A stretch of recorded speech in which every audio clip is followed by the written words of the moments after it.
Good morning, everyone. Mike and Corey here today on Friday, which we love Fridays, certainly in the stock market because it's closed on Saturday, and hopefully you enjoy your weekends as well. We got some exciting topics. I'm going to talk about information overload from a podcast I heard this morning. And then I'm going to hit our next, I think it's our ninth ego stock, exponential growth Wait, you were getting opportunity. information overload from an Of informative course podcast? not. Of course not. But we're going to talk about it because a lot of people have information overload. And then Corey's, and actually I did see an article about how sales are going down, but prices aren't yet. And then Corey's going to talk about his favorite blog of all time. So we got some good topics for you. And yes, information overload. I'm sure, people are watching hundreds of videos, probably this one first every day. At least 20 of you are. No, I don't know. So let's get started. This is a financial education presentation. You must do your own due diligence on anything that you hear in this presentation. More disclaimer information can be found on ankerstarwealth.com, and the opinions expressed are mine and Corey's alone. So this morning when I was out walking, I heard somebody in a total reference, didn't have anything to do with the financial world, but it had to do with information overload. And then I looked up the person they quoted, and I found this article. So, because I'm, not smart enough to make up this fantastic quote, but the quote comes from Adam Grant, and it will say basically in a nutshell is 50 years ago, 80 years ago, 100 years ago, not that any of us remember those, but to invest in the stock market, there wasn't enough accessible information. So then you counted on a stockbroker, somebody to call you to give you that information, and that's what it was back then. Now the pendulum is swung to the other side. There is so much information out there. It is just overwhelming. I get constant emails and requests to hop on these different videos and watch this and watch that. I could do it 48 hours a day. I mean, it would never end. I mean, 24, only 24 in a day. I can't even intake all the information that's available, and probably neither can you. So if you're watching this, you're like, hey, how do those guys, pick which ETFs and stocks? And like, you can find a lot of the same information that we have out there. But what you don't have, or what a lot of people don't have, is, we use things like Y charts to synthesize that information into an accessible amount, or we use our education, or I even pulled it out because Corey has it on his bookshelf. So there you see my book here, Stocks for the Long Run. Take a look. This one's autographed. Thank you, Steve Ankerstar, for Oh, he ran into Jeremy Stiegel. I didn't meet him in person, and Steve got me an autographed book because when I took this in college, I was on the second edition, and this is the sixth. So if you want to read this book or read this book, Crypto Decrypted, there's more information out there than you could ever possibly intake. So listen to this quote. The hallmark of expertise is no longer how much you know, it's how well you synthesize. Information scarcity rewarded knowledge acquisition. That was the past. Information abundance requires pattern recognition. And that's what I wanted to say is kind of our role is that pattern recognition. And, we have a lot of information, but as far as which ETFs, which stocks, how we build out models and different risk levels, that's all, takes all that information abundance and puts it into a place, a model, a way that we can help investors, build money over the long term, build wealth. So, I just thought I saw that quote and I just said, I got to bring that up. So what do you think about that, Corey? Mike, this is really good. You always want to be learning new things and finding new things, but I will say, just for me personally, I've got a watch list of about three or 400 stocks, individual companies that are quality, more or less quality companies. Not all of them are in the S&P 500, but that wouldn't be a bad list. And I check on these companies in a few different ways, fundamentally, of course, but also just sort of watching the price action at least weekly. And you might have a stock on a watch list that you've had for 10 years and it's never really been in an attractive price, price action scenario where you want to go in, right?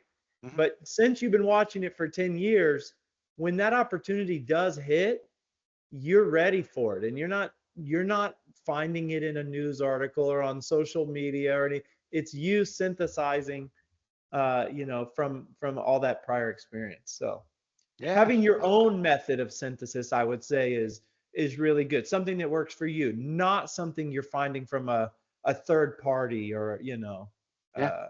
an exterior source.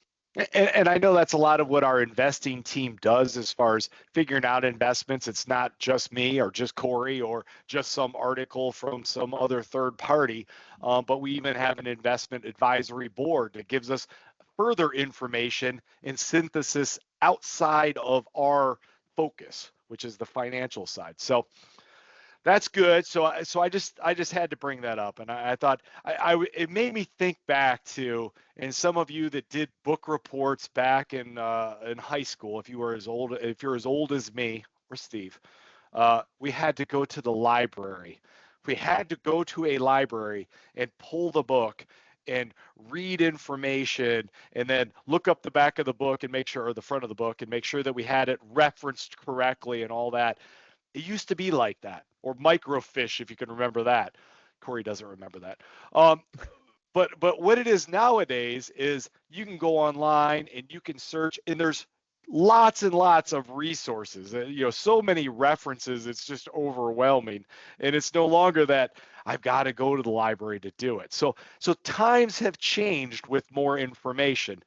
So, anyways, let me go on to our next ego stock. So I know that, over the last, 8 days, because today's the ninth one, we've covered anything from AI, taking advantage of AI, to beauty companies, to dating websites, to quantum computing.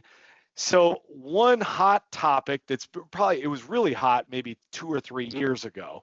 And this is where the Salesforce comes out of, and ServiceNow and Workday is cloud computing. And I know that was like that's 3 years ago. We hear that word, cloud computing. And the cool thing about cloud computing is once it's developed, once the software or the processes are developed, they're in the cloud. It's like printing money. Once it's developed, you can sell it and you don't manufacture it.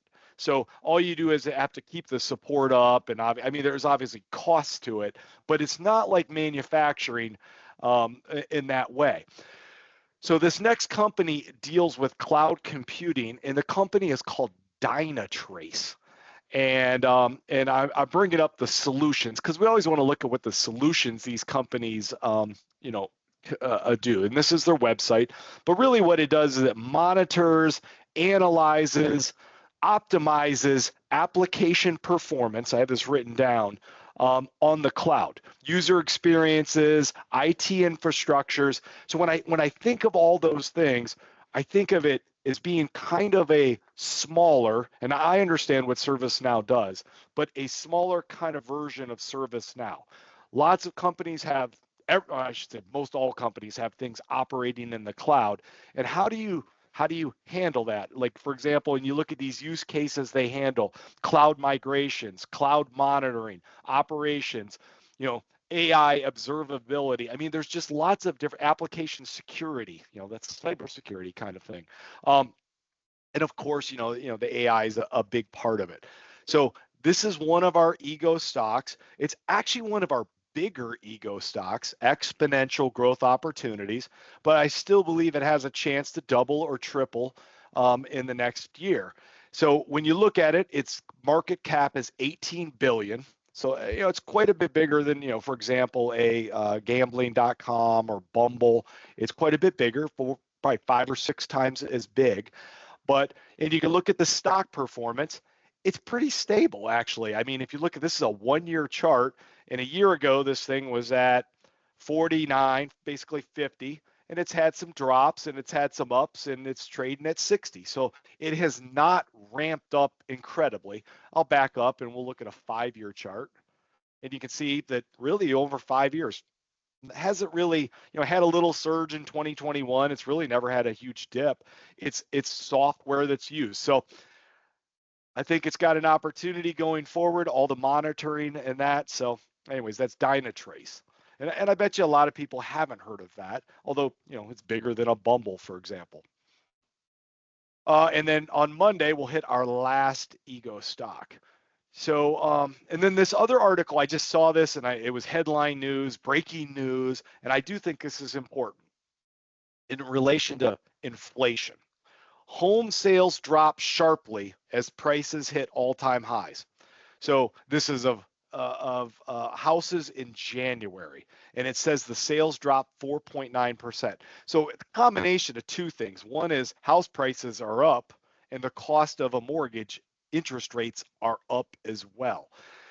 At some point, house prices will have to drop because they're really pushing these all-time highs, and with high interest rates, people can't afford them.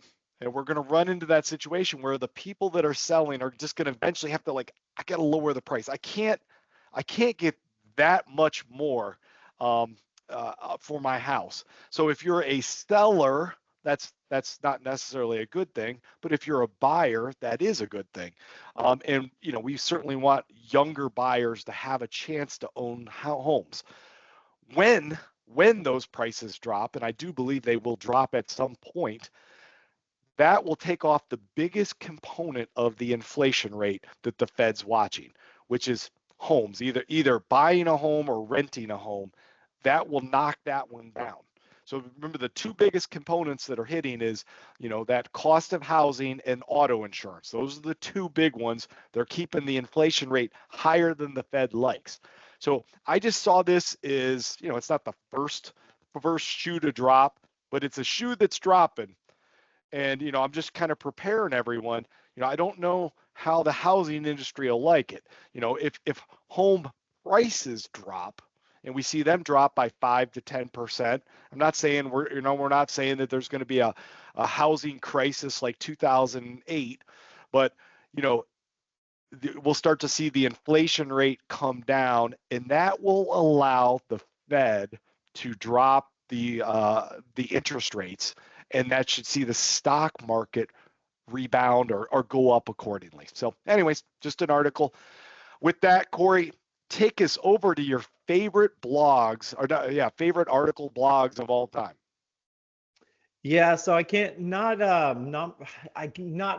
pick a favorite article, right? But I will say that this blog, it did have a profound impact on my life. And but before I was introduced to this blog, I do have to give a shout out to my dad. So we're financial advisors here, helping families with that journey into financial independence. Financial independence is kind of the end goal for many of us. And just because you reach a state of financial independence doesn't mean that you're done working or that you have to stop doing do anything different. It just means that you could, if you wanted to, you have that independence from your own nest egg. But my dad, he would always tell us, it doesn't matter how much you make. It doesn't matter how much you make. It only matters how much you spend.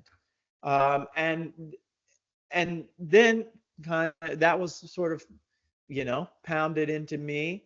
When I went to college, I had some savings, and my dad was like, well, you can spend down your savings or you can figure something else out. That's up to you. It doesn't matter to me.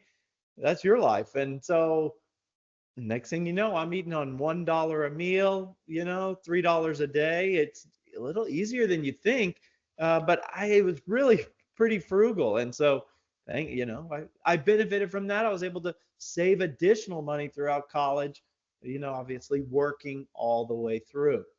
But I want to hit on a few things. So the author of this amazing blog, Mr. Money Mustache, and he has slowed down over the years. He retired in his 30s, I think around 2011 or 2010, 2012, which kind of an odd time to retire given where the stock market was, but he was just such a frugal person. It all worked out.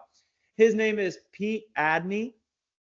And I want to hit on, I'm not going to read you much of this post, but a lifetime of riches, right? That sounds appealing to us. As simple as a few habits. So here's a few things that he hits on, not only in this article, but throughout his whole blog. And we can cover some more through over time as well. But one thing that he comes out with, and I don't know which paragraph it is, but luxury is weakness. Now, one thing to keep in mind, he is a pretty intense. He's like a financial drill sergeant in a way. Would you agree, Mike? You've read some of his stuff? Yeah. I've read, very intense. So he's what you'd call a no BS financial, advice giver. So luxury is weakness. I'm sure we could all think of a few luxuries that we enjoy in our life that maybe we could do on our own. Probably a big one if somebody is out there paying for lawn care. You could probably do your own lawn if you really thought about it. Here's one thing I want to hit on with. So let's say luxury is weakness. He also says not all spending equals happiness. So you might be kind of spending some extra money on what you view as a luxury item, and not really reflecting on that luxury item might not actually be adding happiness to your life. So if you're spending money that's not making you happier, and you're kind of thinking that it's luxurious, but it's not benefiting your mental state or whatever, it's probably not necessary. So not all spending equals happiness, but in this article, he's talking a lot about spending relates to our habits. And he says our habits, according to this book that he read, our habits control between 50 and 90% of our waking hours. Now, the truth is, we probably all have some bad habits and even some bad spending habits that we kind of don't need, but you do it over and over. And people talk about the coffee, right? Buying coffee versus making it at home. That's one of the big ones. And it's also, people make a joke. Oh, if only you'd made your coffee at home. Speaking of habits, he talks about how we live in a consumer culture. So in capitalism, companies are trying to alter our habits in their benefit. So if we want to be mindful of that, right? And we want to be aware that these companies are trying to alter our habits to make us spend more. And if we're aware of that, we could combat it. Last thing I'll say is this. Let's say you're looking towards financial independence. And for every incremental $1,000 that you're planning to spend in retirement or in a state of financial independence, you're going to have another $25,000 of savings in order to do that. So ask yourself, how long does it take me to save an additional $25,000? If that's a month, then you'd have to work one extra month to spend another $1,000 a year. Well, maybe you want to spend another $50,000 a year, then that'd be another 50 months. But maybe it takes you a year to save $25,000, and you want to spend an extra $1,000 a year. Do you want to work a whole extra year just to get that one extra $1,000 of spend? Maybe you save $10,000 a year. Would you want to work another 2.5 years just to get another $1,000 of annual spend? So, it can be hard to look in the mirror on some of this frugality stuff, but this is the other side of the equation. Mike and I at Ankerstar Wealth, we obviously help people build wealth through quality investments over time. But to get you to financial independence, you've got to really hold yourself accountable, as we all do, on the expense side of the equation. And those are tough conversations to have, even in relationships. Sometimes people, maybe Yeah. one spouse thinks one way, one spouse thinks another, and these are things that you have to address together. So anyway, if you haven't spent a lot of time thinking about frugality, there is no better place than Mr. Money Mustache to think about some of those concepts and the Yeah. benefits. Definitely. Yeah. There's kind of two things. Well, the one key lesson is always spend less than you make. Like, and I'd say that message is to the United States government. Spend less, Oh, spend less than please, you bring in. please. Otherwise, we'll have a multi-trillion-dollar debt. Oh, no, we're already there. So, Yeah. anyways, that's one thing, we tell people. And then the other thing is you can say it's either at the, you're either going to attack it on the high level, well, you can attack both. One is make more money, save more money, invest it so that it grows. That's the top level. That's like revenue minus your expenses. And then, and you can attack the expenses, but there's only so many expenses you can attack. And that's what the Mr. Money Mustache really gets into, is attacking that expenses, which it's more fun to try to make more money than it is to necessarily change your habits, which are very hard to change. That book, The Power of Habits, is excellent. Atomic Habits is another excellent one, because Corey's right. I mean, and those authors are correct. Your habits drive it. I know whether it's drinking coffee, drinking soda, there's things that are like habits, or, having Netflix and 6 other different streaming services that you don't have enough time in the day to watch. But they're kind of ingrained and you're used to them. So, And you think, a lot of what he talks about is you think you need it, but you really don't. You really, your happiness is the same with or without it. And it can feel weird to make those changes. But it's worth looking into. good stuff. Thanks, everybody. Have a great weekend. We'll talk to you next week. Bye.